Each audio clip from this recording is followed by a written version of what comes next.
Hi everyone, welcome back to another tutorial from Crazy Gamer. Today in this video, I'm going to show you how to create a new account for Sonic Rumble.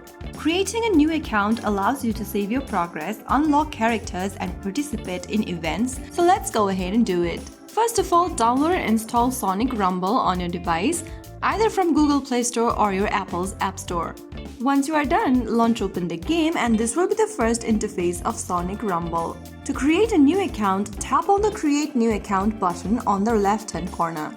Now you will be able to start creating your new account. Agree to the terms and privacy policy of the game and tap on Agree. You'll need to download the additional data, tap on Download and make sure that you have a stable Wi-Fi connection. Now go through the tutorial. After completing through the tutorial and playing one or two games, you'll be able to see this interface where you need to enter your player's name.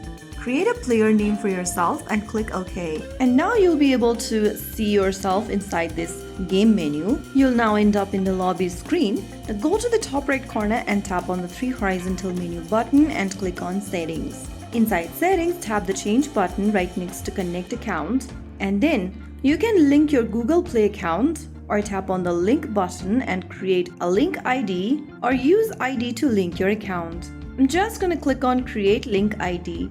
You need to go ahead and set your password if you want to create a link ID. Go ahead and do that and then click OK.